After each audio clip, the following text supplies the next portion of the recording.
Welcome to Homemade Madhu. Here I've created a beautiful Zen corner, a Buddha zone. I have used it to decorate my entryway table, but you could use it as any corner decorating idea. Here I'll be demonstrating on how to create a harmony between certain store-bought items and a couple of DIYs from Dollar Tree.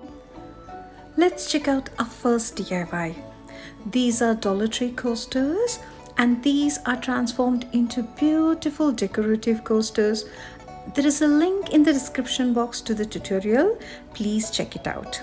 For this vignette, I'll be using 2 of these decorative coasters.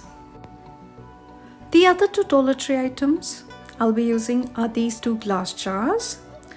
With this glass jar, I have painted the rim with multi-surface gold plane just to bring that cohesiveness when I'll be putting the arrangement together.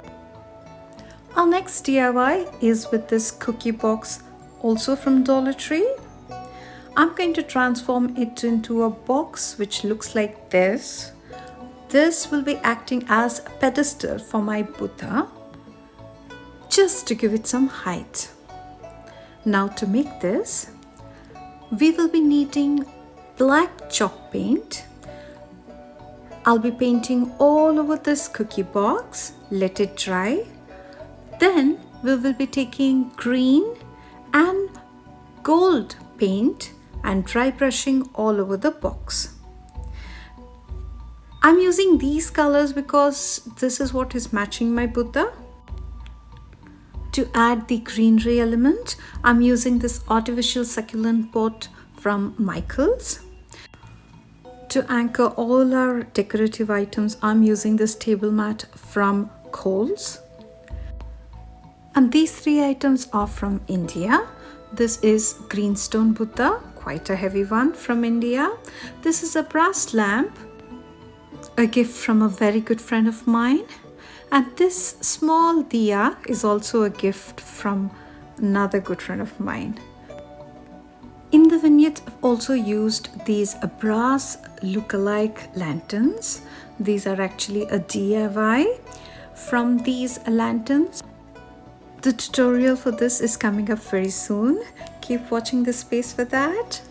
Notice that these have a very good antique finish on it. We will be learning that technique too.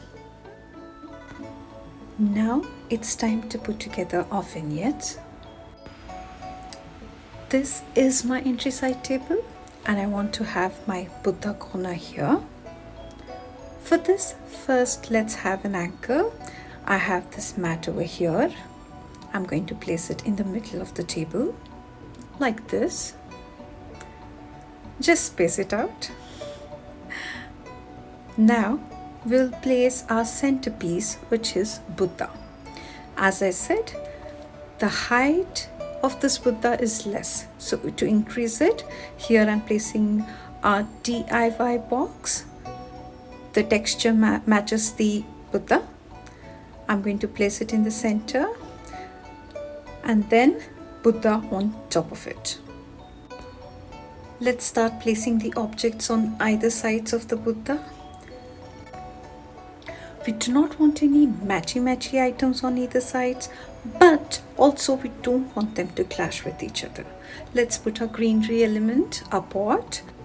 Notice that this pot has various types of succulents and also a long extending creeper. Also, the edges of the pot is not defined, which adds to the rusticness of the setup.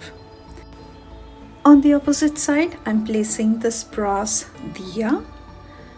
It's little higher than the pot, so to match with it comes in our red glass jar. I'll be placing it on the opposite side of the brass lamp. Now we can see the symmetry in heights on either side.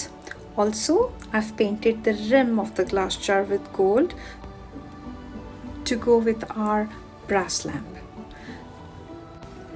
To bring in our glass element and the color element from the left, I'm going to place this Dollar Tree small vase beside our brass lamp, and also to finish the grouping of 3, I'll be placing this small little diya out here. So here we have a cohesive setup. 1, 2 and 3. 3 groups. Now it's time for our decorative coasters, which will be placed on either sides of our table mat like this. And on top of it, we will be keeping our brass look-alike DIY lanterns like this. So this completes our Zen corner setup. Having a Zen decor on your entryway table welcomes good vibes all the time. Using cool colors like green and blue evokes a sense of serenity all around. Tranquility, calmness and peace is what this Zen corner helps us to achieve. Thank you for watching Homemade Madhu.